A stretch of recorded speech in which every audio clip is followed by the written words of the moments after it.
अशोक पांडे जी, मेरा सवाल आपसे भी ठीक आ रहा है, दोबारा आ रहा है दोस्त मेरे। अशोक जी, मेरे आपके पास, आपके लिए भी मेरे पास वही सवाल, जिस चीज का रिजल्ट पता, आरोप सबको पता, अभी मेरे सामने मतलब मुझसे कहा जाए कि विपक्ष के प्रमुख 10 आरोप और भाजपा के 10 आरोप विपक्ष पे, मैं एक सांस में गिना दूंगा, इतने समय सुन रहा हूं। जन सबको पता है क्या कि भाई कांग्रेस क्या करी, सपा क्या करी, बसपा क्या करी, आप क्या कह रहा, भाजपा क्या करी, नहीं, और रिजल्ट भी पता है। फिर ये 18 घंटा 20 घंटा बहस क्यों झिलाओगे भैया? देखिए, ये इन लोगों ने चाहा था राज्यसभा में जी क्रॉस वोटिंग हो गई, जनता को पता चल गया कि एनडीए क्या कर रहा है। अब लोकसभा में बस इंतजार एक जनता कर रही है कि इस बार प्रधानमंत्री को गले लगा के आंख कौन मारेगा, बस यही इंतजार है। बुरी तरह परास्त होना है इनको, लेकिन लो जनता ये इंतजार नहीं, गले लगाने में समस्या नहीं, आंख मारना ठीक नहीं, गला में तो ठीक है, कोई दिक्कत नहीं, आंख मारना ठीक नहीं। हाँ। अब जिस तरह का उन्होंने संसदीय प्रणाली का अपमान किया था, इस बार कौन करेगा ये इंतजार हो रही है। इन लोगों ने जनता के पैसे का, जनता के समय का जिस तरह से जनाजा निकाला है, एक दुर्भाग्यजनक है। पता है कि इन्हें पराजित होना है, और आज जिस तरह से राज्यसभा में क्रॉस वोटिंग हुई, क्या इन्हें शर्म नहीं आती है? अरविंद केजरीवाल ने कहा था कि सेमीफाइनल है, केरल है, केरल समझ में नहीं आ गया देश की जनता को क्या होना है। मेरा ये मानना है कि निश्चित तौर पर एक दुर्भाग्यजनक है। जनता कह रहे थे भाजपा परेशान कर रही है, भाजपा ने मनीष सिसोदिया को बीजेपी का भेजा है, चड्ढा नहीं है अशोक पांडे जी, फर्जी लोग हैं, चड्ढा जैसे लोग 112 एनडीए के हैं और 100 इंडिया के हैं, बहुत ज्यादा फर्क नहीं है, बहुत जरा सा मार्जिन है, 5 वोट नहीं पड़े इंडिया को, 3-4 वोट का खेल है खाली। और जो लोग हैं वो सत्ता की वजह से बीजेपी के गोद में बैठे हैं, तो सत्ता बदलते ही इंडिया के साथ आ जाएंगे, तो ज्यादा ओवर कॉन्फिडेंस मत रहिए। बहुत क्लोज फाइट थी, हारते हारते आप लोग बचे हैं, और ये दिखा दिया कि इंडिया एक साथ आ गया है, इंडिया इकट्ठा हो गया है, इंडिया एकजुट हो गया है, और इंडिया बीजेपी की बैंक आएगा। आपको इसकी झलक मिल करने में राघव चड्ढा और जैन जेल में निश्चित जाएंगे, इसमें कोई प्रधानमंत्री जी का, नरेंद्र मोदी जी का झोला उठा के जाने का वक्त आ गया, फकीर को ज्यादा खेला नहीं जाएगा, और झोला उठाने से पहले झोला चेक किया जाएगा, झोला के अंदर क्या है, ऐसे जाने ऐसे झोला उठा के नहीं जा पाएंगे। इन्हें जानती है, अगर दिल्ली का जो प्रस्ताव आया था, इनको 2 लाख करोड़ कहाँ गया, इधर जो स्टेचू बैठ के पैसा कहाँ गया, उस झोले के अंदर, उस झोले की छानबीन होगी, उस झोले को उठा के नहीं ले जा पाएंगे। समझ लीजिए बीजेपी, समझ लीजिए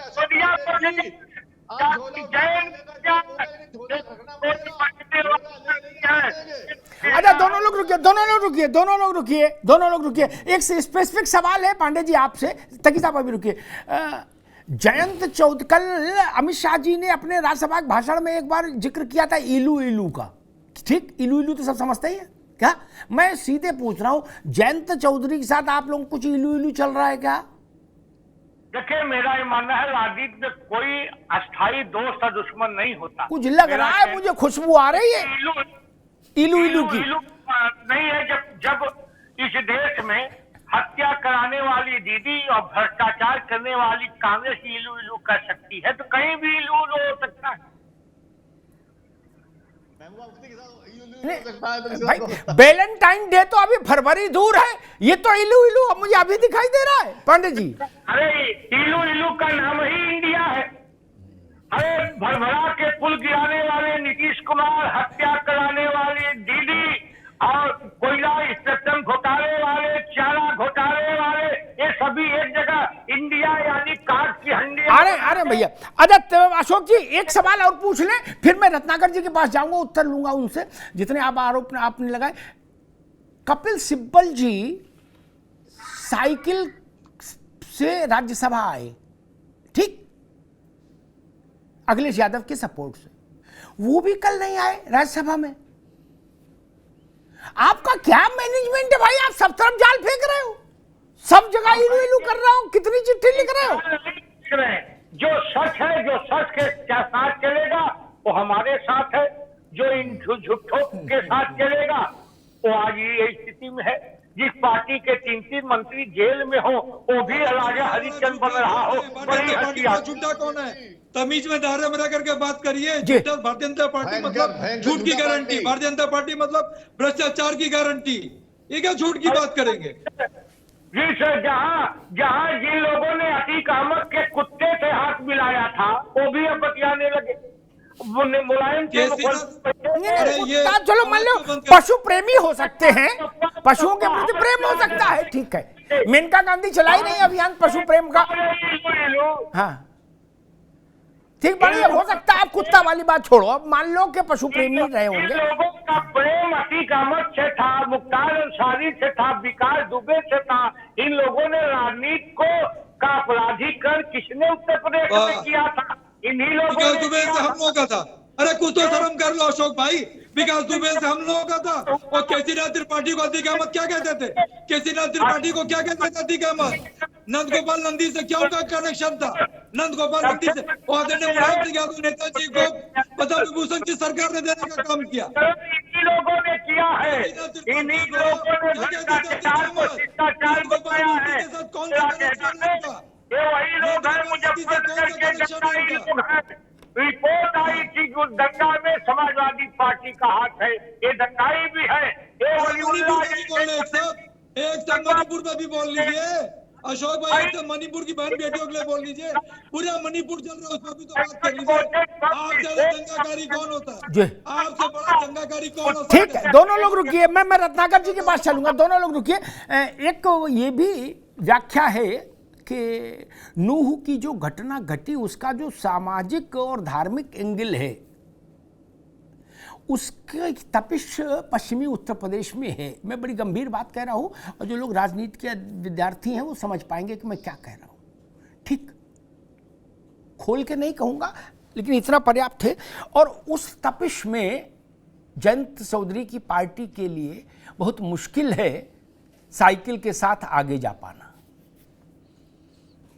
उसी तपिश का परिणाम था कि 2019 में सपा बसपा कांग आरएलडी सबके साथ होने के बाद भी चौधरी अजीत सिंह जी चुनाव हार गए थे।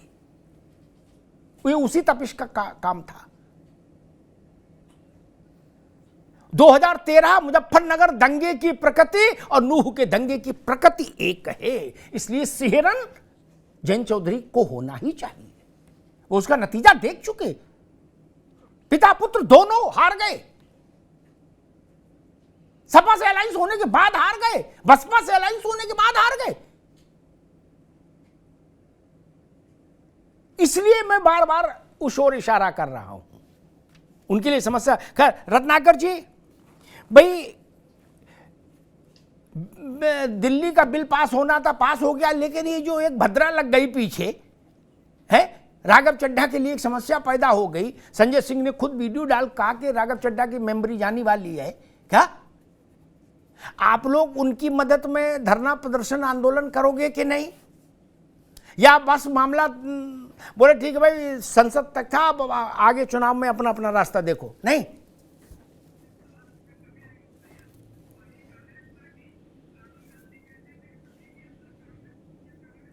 शायद आपने म्यूट कर दिया भैया सिस्टम, देखो रत्नाकर जी। जी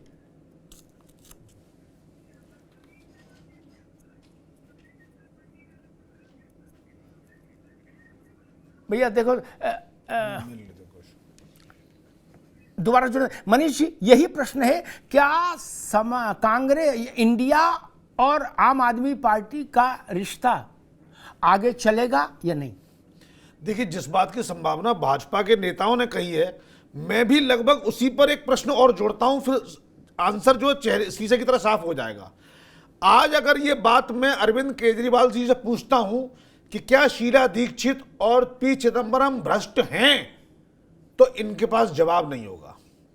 नतीजा साफ है। अरविंद केजरीवाल जी ने स्पष्ट कह दिया कि हम गुजरात में मिलकर चुनाव लड़ेंगे। क्यों लड़ेंगे? क्योंकि वहां गुजरात में इनकी नींव पक्की हो जाएगी, कांग्रेस की नींव और कच्ची हो जाएगी। पंजाब और दिल्ली में वो कोई सहयोग नहीं करेंगे।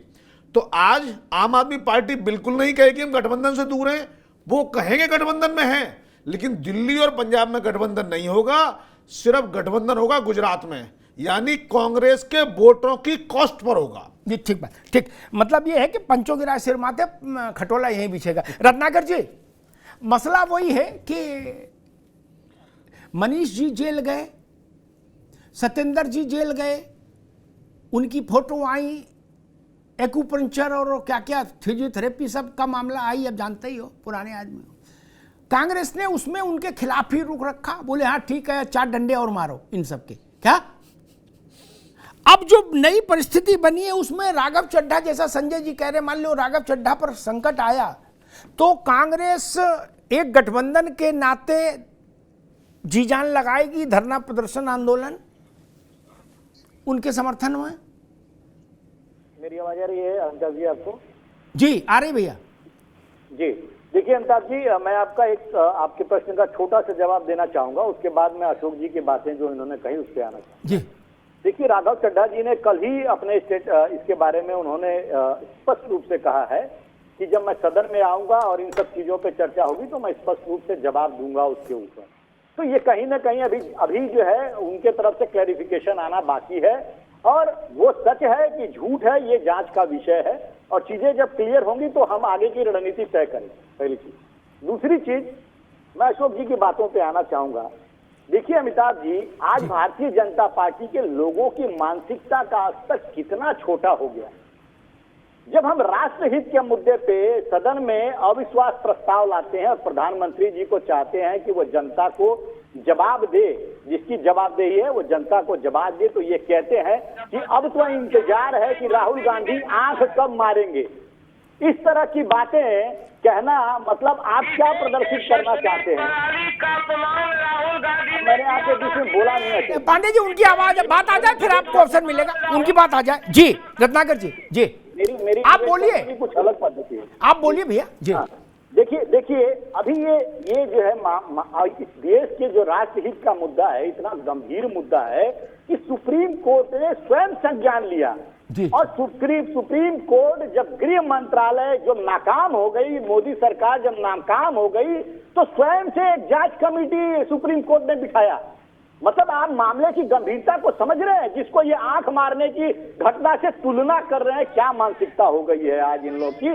हम चाहते हैं, ये इंडिया चाहता है कि प्रधानमंत्री, छोटा सा जवाब रहेगा, ये इंडिया चाहता है कि प्रधानमंत्री नरेंद्र मोदी जी उसी तरह राष्ट्र धर्म का पालन करें जिस तरह से 2002 में अटल बिहारी वाजपेयी दंगे के बाद गुजरात में विजिट किए थे। हम ये चाहते हैं कि मनमोहन सिंह यूपीए सरकार में असम में जब हिंसा हुई थी 7 दिन वहां पे गए थे और आकर सदन में भी बोले थे।